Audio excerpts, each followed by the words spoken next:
Most people don't have a thinking problem, they have a tools problem. They're using the same handful of mental shortcuts to solve every kind of situation life throws at them, the way you try to fix a leaking pipe, a broken relationship, and a bad investment, all with the same wrench. And then they wonder why so many of their decisions feel like they're groping around in the dark. I've come to believe that the real difference between people who consistently make sound decisions and people who consistently stumble isn't intelligence, and it isn't luck. It's the number of genuinely useful thinking tools they carry into a situation before they ever open their mouth or sign their name. Today, I want to hand you 7 of the most powerful ones I know, the kind of mental models that, once they're truly installed in how you think, change the way you see almost everything. Section 1, Inversion. Most people, when they want something, start by asking how to get it. That's the natural instinct, and it's not wrong, but it's incomplete. Inversion asks a different question first. What would guarantee failure here? And then it tells you to avoid doing that.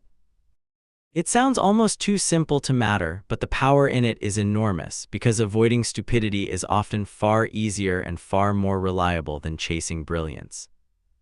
If you want a healthy relationship, instead of only asking what makes love last, ask what quietly destroys it: contempt, dishonesty, neglect, and then simply refuse to do those things.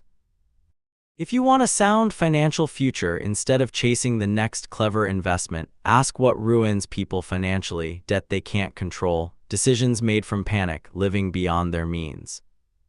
And eliminate those first. Inversion works because our minds are far better at spotting danger than they are at designing perfection. Flip the question and suddenly the path forward becomes much clearer, not because you found some brilliant strategy, but because you stopped walking toward the obvious cliffs. Section 2, First Principles Thinking. Most of what we believe we never actually examined. We simply inherited it from parents, from culture, from the last thing we read that sounded convincing. First principles thinking is the practice of stripping a belief or a problem down to its most basic, undeniable truths, and then rebuilding your understanding from that foundation instead of from assumption. When you're facing a decision and you notice yourself thinking, "That's just how it's done," that's exactly the moment to stop and ask why. Why is it done that way? What's the actual fundamental reason, not the inherited one? This is uncomfortable because most of us like the comfort of accepted wisdom. It requires less mental effort than questioning everything from scratch. But the people who have made the most meaningful changes in their lives and in the world weren't the ones who accepted the given explanation. They were the ones who kept asking why until they hit something true and then built forward from there instead of from tradition. Section 3, Second-Order Thinking. Most people stop thinking after the first consequence of a decision. They ask, "What happens if I do this?" Get an answer that sounds good and act on it. Second-order thinking asks one more question, and then what happens after that? It's the discipline of following a decision 2, 3, sometimes 5 steps down the line instead of stopping at the first comfortable answer. A person offered a shortcut that feels good right now, whether it's cutting a corner at work, avoiding a difficult conversation, or taking on debt for something they want immediately. Is thinking in first order. The second-order thinker pauses and asks what this choice sets in motion further down the road. Who does it affect? What does it cost later that isn't visible right now? This single habit alone has saved people from some of the most damaging decisions of their lives, because so much of what destroys us doesn't look dangerous in the moment it's made. It only reveals its true cost several steps later, and by then the person who never asked "and then what" is already living inside the consequence. Section 4, Circle of Competence. There's a particular kind of confidence that gets people into serious trouble, the confidence of someone who is skilled in one area assuming that skill transfers everywhere. It doesn't. Your circle of competence is the honest boundary of what you actually understand deeply enough to make sound judgments about. And the discipline here is simple to state and remarkably hard to practice. Know where that boundary is and be genuinely cautious the moment you step outside it. A brilliant surgeon isn't automatically a brilliant investor. A gifted communicator isn't automatically a gifted parent. Intelligence in one domain creates a dangerous illusion that your judgment is equally sharp everywhere else. And that illusion is exactly what leads capable people into decisions they had no real basis for making.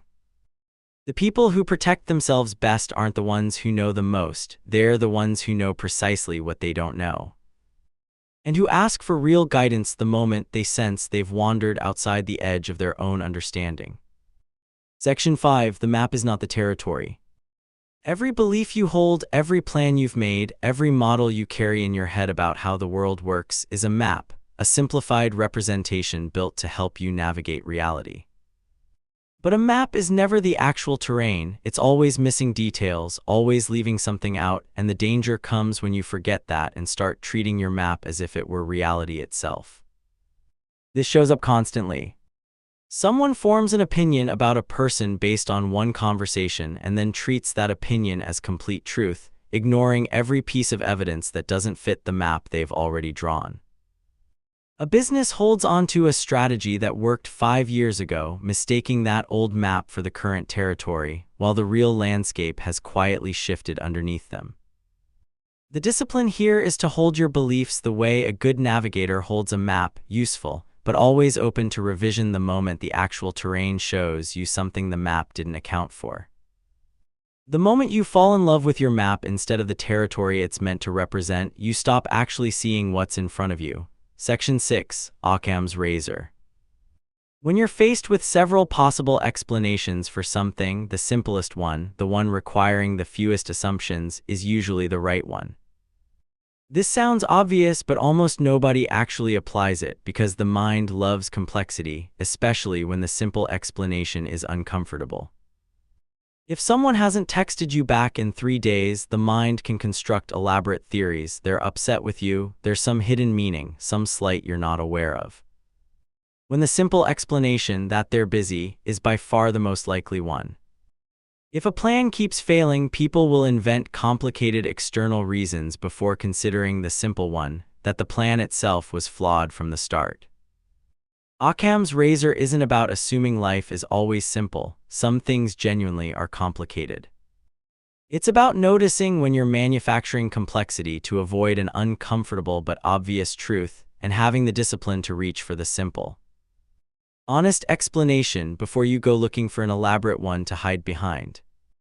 Section 7. Opportunity cost. Every choice you make is also, quietly, a choice against everything else you could have done with that same time, money, or energy. Opportunity cost is the recognition that nothing is ever truly free. Even the things that don't cost money directly still cost you the alternative you didn't choose.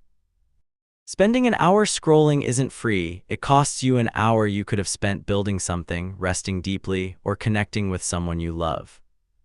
Staying in a comfortable but unfulfilling situation isn't free. It costs you the version of your life you might have built if you'd moved on sooner.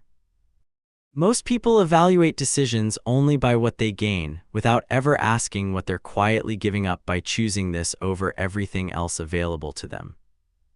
Once you start asking that question consistently, what am I giving up by choosing this, your decisions start to carry a weight and intention they didn't have before. Because you're finally seeing the whole trade, not just the part that looks appealing on the surface. Closing. Carrying better tools. None of these 7 models are complicated to understand, and that's exactly the point. Wisdom was never about accumulating more information than everyone else. It's about carrying a small set of genuinely reliable tools and knowing when to reach for each one. Inversion protects you from obvious ruin. First principles frees you from inherited assumptions. Second-order thinking shows you the consequences hiding past the first comfortable answer. Circle of competence keeps your confidence honest. The map and the territory keeps your beliefs open to revision. Occam's razor cuts through manufactured complexity. And opportunity cost reminds you that every yes is also a quiet no to something else. You don't need to master all 7 overnight. Pick one, the one that speaks to whatever situation you're facing right now, and start applying it deliberately in real decisions, not just as an idea you nodded along to. That's how a mental model stops being a clever concept you heard once and becomes something you actually think with, quietly, automatically, for the rest of your life.